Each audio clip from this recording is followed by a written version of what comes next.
Salut à tous et bienvenue dans cette nouvelle vidéo. Aujourd'hui on va faire un tag livresque sur le thème du temps. Et ce tag est proposé par Pocket Genet, je vous mettrai le lien en barre d'infos. On commence tout de suite et donc en premier lieu on doit citer un livre qui se déroule au moins en grande partie de nuit. Et voici 13 raisons donc qui se déroulent effectivement quasiment uniquement sur une nuit, avec Clay, notre héros, qui trouve des cassettes devant chez lui en rentrant des cours et qui se met à les écouter le soir et qui ne peut s'empêcher en fait de continuer à les écouter. Et donc ça durera toute la nuit jusqu'au lendemain matin. Ce qui fait que la majorité de l'histoire se passe la nuit, contrairement à la série, attention, ce n'est pas la même chose. Ensuite, on doit citer un livre qui se déroule sur un espace-temps assez court, 1 à 3 jours. Je vous propose Une fille entre dans un bar et je suis super contente de vous le montrer simplement parce que c'est un livre que j'aime beaucoup. C'est une espèce de romance érotique, mais ce qui est super sympa c'est son concept parce qu'en fait c'est un livre dont vous êtes le héros. C'est d'ailleurs écrit sur le livre, à vous de choisir comment la nuit finira, ce qui fait qu'en fait tout au long de l'histoire vous avez des choix à faire qui vous amènent à des histoires différentes, il y en a pas mal. Il me semble que moi j'en avais trouvé 5 et que j'en avais même encore loupé. Et donc en fait l'histoire c'est que vous allez sortir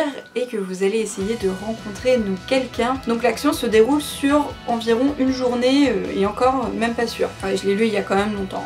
C'est par contre pour un public adulte parce que c'est érotique, mais en tout cas j'avais trouvé ça très drôle et vraiment super bien fait. Ensuite on a cité un livre qui aborde le thème du voyage dans le temps. Alors là ça a quand même pas été trop dur, je vous propose Doctor Who avec le premier tome qui est Apollo 23. Doctor Who c'est évidemment le voyage dans le temps par excellence avec le TARDIS et le docteur qui voyage à travers l'espace et le temps même. Et avec ce livre donc on n'y coupe pas, même si personnellement j'ai pas été très fan du bouquin, Doctor Who c'est quand même la référence pour ce genre là. Ensuite il faut citer une série pour laquelle chaque livre représente une année. Je crois que l'évidence même c'est Harry Potter.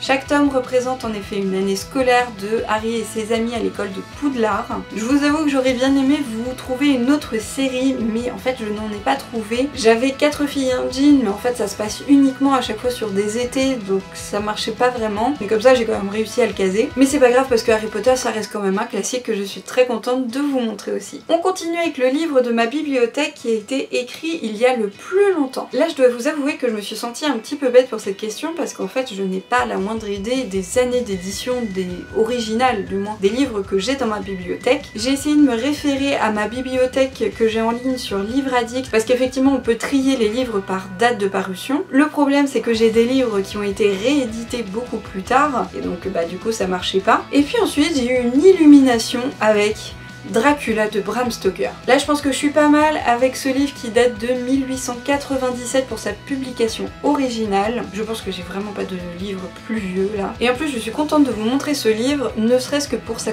couverture que j'adore. Ensuite je dois citer le livre de ma bibliothèque qui a été écrit le plus récemment. Là je me suis vraiment référée à ma bibliothèque sur Livre Addict parce que encore une fois je n'en savais rien. Et il paraît que c'est Calendar Girl. Là je vous ai sorti janvier mais évidemment il y a toute la saga, je suppose que décembre a été écrit encore plus récemment que janvier bien évidemment. Ça me permet de vous présenter cette saga qui est vraiment sympa par son concept parce que donc là vous voyez il y a janvier, ça va jusqu'à décembre et chaque tome est dédié à un mois. Donc du coup il y a aussi la notion de temps, je fais un petit combo. C'est pas vraiment de la romance, c'est érotique, un peu sympa, un peu chiclite sur les bords, je sais pas trop comment qualifier ça. Mais en tout cas j'aime bien, les tomes sont assez courts donc ça va vite, ça permet vraiment de pouvoir tenir le rythme tous les mois, donc je recommande aussi. Le livre suivant doit présenter un élément de temps sur sa couverture. Et voilà London Road qui est parfait avec sa couverture avec une très jolie montre à gousset dessus. Là je pense qu'au niveau temps on est quand même pas mal. C'est un tome qui fait partie d'une saga qui peut se lire indépendamment et pour le genre c'est de la romance avec un petit peu d'érotisme de temps en temps mais c'est pas le principal du livre. C'est assez sympa parce que cette saga parle d'un groupe d'amis et donc chaque tome parle d'une des personnes du groupe. Il y a du coup un petit fil rouge mais encore une fois si vous loupez un tome c'est pas très grave, ils se lisent vraiment indépendamment. Il y en a d'ailleurs un que je n'ai jamais lu, c'est pas très grave. Ensuite je dois citer un livre avec des flashbacks. Ce qui est fou c'est que je sais que j'ai plein de livres avec des flashbacks dans ma bibliothèque mais impossible d'en retrouver un. Heureusement j'ai réussi quand même à vous dégoter Chasseuse de vampires. C'est l'héroïne qui a très régulièrement des flashbacks parce qu'elle a eu un traumatisme quand elle était enfant. Et malheureusement c'était ce qui m'avait embêté dans cette histoire parce que les flashbacks étaient vraiment redondants. En fait on n'avait pas des compléments à chaque flashback, c'était tout le temps le même. Donc au niveau flashback il y en a, mais j'aurais préféré vous présenter une autre saga. C'est pas une de mes préférées. N'empêche que bon, il y a Raphaël dedans, alias Rafou,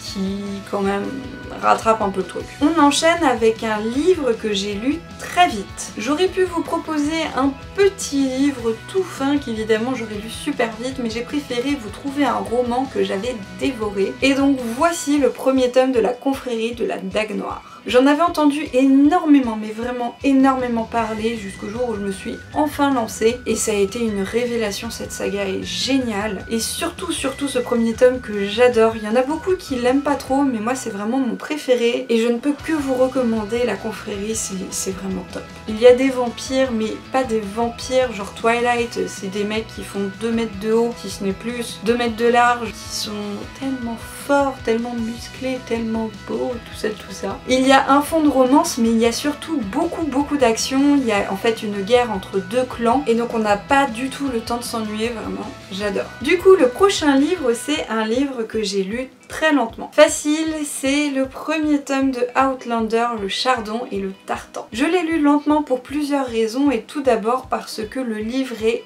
énorme. Dans cette édition, il ne fait que 181 pages, mais en fait c'est écrit tout petit, donc rien que ça au niveau de la longueur déjà quand même pas mal. Ensuite parce que cette édition de chez Préauclair a des pages tellement fines qu'il faut faire super gaffe quand on lit le livre. Aussi parce qu'il y a 2 tomes en un seul, donc le livre pèse son poids et c'est quand même pas hyper pratique à lire. Et en plus parce que je suis désolée mais l'histoire ne m'a pas conquise complètement. Et puis Jamie il aime s'entendre parler quoi, faut arrêter le blabla hein. Au bout de 5 minutes c'est bon hein. Donc j'avais pas adoré le bouquin, j'étais quand même contente de le lire parce que j'avais aussi regardé la première saison à ce moment-là. Ça faisait un peu le parallèle, donc c'était pas mal, mais vraiment je me suis pas aventurée dans le second tome. Le livre suivant que je vais vous montrer se passe dans le passé par rapport à la date de publication, mais ce n'est pas un livre historique. Et là je vous montre Orgueil et préjugés et zombies. Donc ça se passe dans le passé parce que ça se passe à l'époque donc de Orgueil et préjugés, mais ça a été publié beaucoup plus récemment parce que là on parle aussi de zombies et ça a même d'ailleurs été adapté en film. Et le tout n'est pas historique, c'est de la romance, le côté historique est vraiment juste pour créer le fond de l'histoire, mais c'est pas comme Outlander où là quand même il y a beaucoup de descriptions de l'époque. Et puis en plus là on est sur du zombie donc c'est quand même dans le passé mais avec un style un peu récent, tout ça. On continue avec un livre qui se passe dans le futur et je suis très contente de vous parler du Dernier hiver de Jean-Luc Marcastel. Ça se passe dans un futur quand même assez proche parce que c'est 2035, mais ça fonctionne quand même du coup. Et surtout ce livre je l'avais adoré, c'était vraiment un très beau message humain. L'histoire est vraiment touchante avec un côté légèrement poétique et le tout fait que je ne peux que vous le recommander, même si c'est un petit peu triste comme histoire, je vous assure qu'il est vraiment très bien. Allez, avant-dernier livre avec un titre qui présente une notion de temps. Je crois que là on est pas mal avec le livre Un jour. Je n'ai malheureusement jamais lu le livre, mais je l'avais gagné au moment de la sortie de son adaptation. D'ailleurs c'est la couverture que j'ai. Le film est par contre magnifique, il est bouleversant et... voilà. Du coup il faudrait que je lise le livre à un moment donné quand même, ça serait pas mal parce que je pense qu'il doit y avoir beaucoup plus de détails dedans et donc être encore plus touchant que le film ne l'est déjà. Mais bon c'est quand même un petit pavé. On termine avec un livre, pas une série, dont l'intrigue se déroule sur plusieurs années. Et voici Aristote et Dante découvrent les secrets de l'univers où ça se passe plus ou moins sur plusieurs années. Si je ne me trompe pas, en fait au début du livre ils ont 15 ans et en fait après il y a un petit trou et la deuxième partie du livre c'est un peu plus tard, je crois qu'ils ont 17 ans, donc ça marche quand même. C'est une jolie histoire assez émouvante. Moi il m'avait manqué un tout petit truc parce que je m'étais fait avoir à cause de la couverture et du titre, Je croyais que c'était un road trip alors que pas du tout, mais ça n'empêche que c'était un très joli message au travers de ce roman. Et voilà, c'est terminé pour ce tag. J'aime bien ce principe parce que ça me permet de vous faire découvrir des livres dont je vous parlerai peut-être pas en temps normal. Et si vous aussi vous avez répondu à ce tag, n'hésitez pas à me mettre le lien en commentaire que j'aille voir un petit peu ce que vous avez trouvé dans votre bibliothèque. N'oubliez pas que si vous avez aimé cette vidéo, vous pouvez mettre un petit pouce bleu. Et sur ce, je vous dis à la prochaine pour une nouvelle vidéo. Salut à tous!